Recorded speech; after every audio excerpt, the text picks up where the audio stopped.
Всем привет, дорогие друзья! Сегодня хочу поделиться с вами рецептом фаршированных грибов с картофелем «Красивая гавань». Именно так переводится название грибов портабелло. На самом деле это просто огромные шампиньоны. Они получаются очень вкусные и красивые. И здесь просто потрясающая начинка с картофелем, с беконом. Я уверена, такие грибы понравятся всем. Для рецепта мне понадобится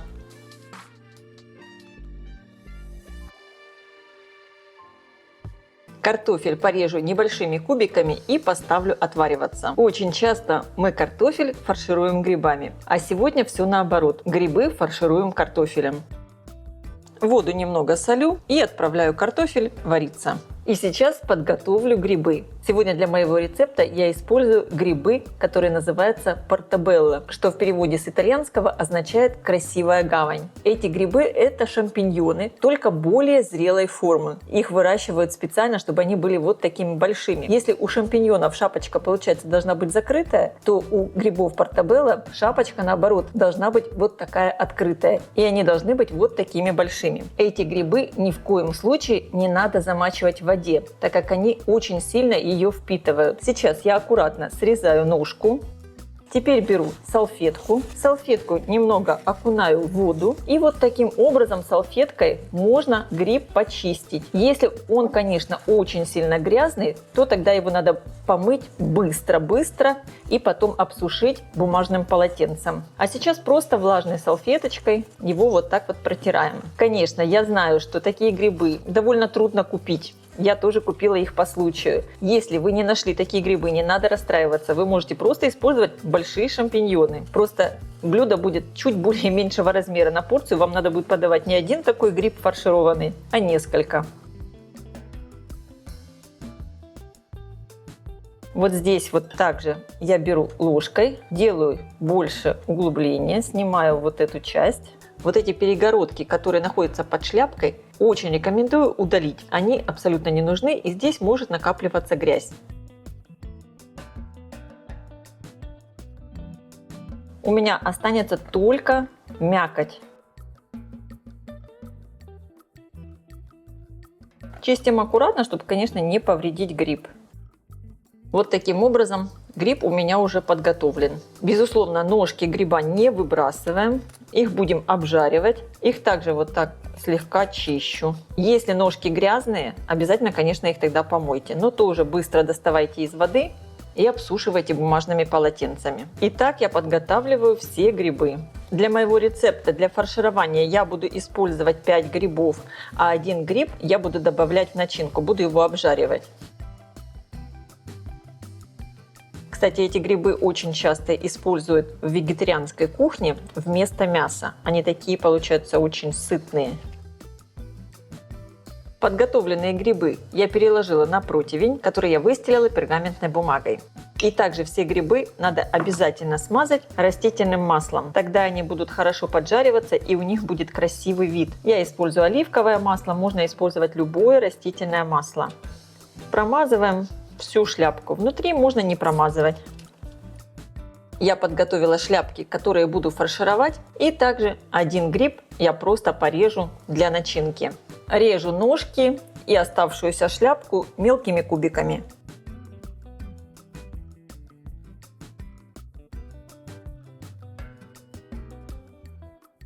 Также небольшими кубиками режу репчатый лук.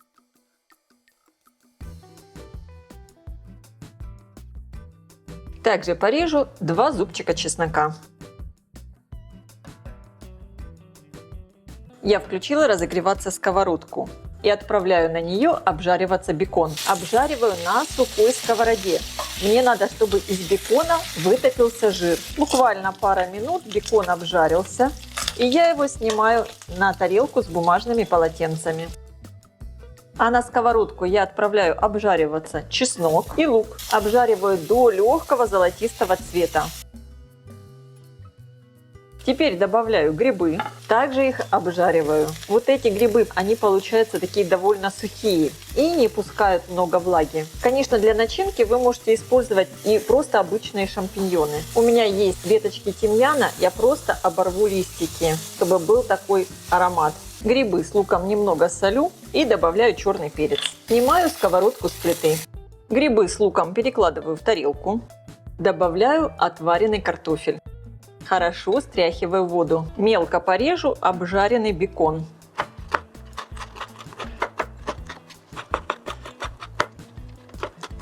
Добавляю его в тарелку к картофелю и грибам. На мелкой терке натираю кусочек сыра моцарелла. Можно использовать любой твердый сыр. Добавляю такую хорошую столовую ложку сыра Филадельфия. Можно использовать любой сливочный либо творожный сыр. Можно даже использовать плавленый сыр, тоже будет очень хорошо. Но такой плавленый сыр в коробочках именно, чтобы он был такой мягкий. Хорошо все перемешиваю. От горячего картофеля сейчас сыр немного плавится и хорошо все перемешивается. Получается такая кремовая картошка. Аромат, конечно, потрясающий. Конечно, начинку обязательно попробуйте на вкус. Мне не хватает немного перца, я добавляю. И также добавлю буквально щепотку орегано. Здесь у меня уже есть свежий тимьян, и орегано сюда тоже прекрасно подойдет. Перемешаю, и начинка готова. Наполняю ею грибы. Причем так наполняю сверху. Вообще эти грибы завезли в Европу из Северной Америки. С ними можно готовить столько классных блюд. Грибы такие большие, что я разложила фактически всю начинку. Осталась буквально 1 столовая ложка. Сверху можно все присыпать небольшим количеством сыра пармезан, либо любым другим твердым сыром. Я присыпаю буквально по 1 чайной ложке. Конечно, этот сыр добавит изюминку и красивый внешний вид. В общей сложности я использую примерно 20 граммов сыра пармезан. И теперь грибы отправляю запекаться в разогретую до 180 градусов духовку примерно на 20-25 минут. Конечно, вы ориентируйтесь по своей духовке. Противень я ставлю на средний уровень, включен верх и низ духовки. Грибы запеклись. Аромат, конечно, стоит просто великолепный. Посмотрите, сверху вот так хорошо подрумянился сыр пармезан. Конечно, горячие грибы сразу подаем к столу. Это блюдо относится именно к горячим закускам. Но, кстати, эту закуску горячую можно использовать и в качестве гарнира, так как здесь у нас есть картофель. На каждый гриб выкладываю по веточке тимьяна и сверху немного присыпаю рубленой петрушкой.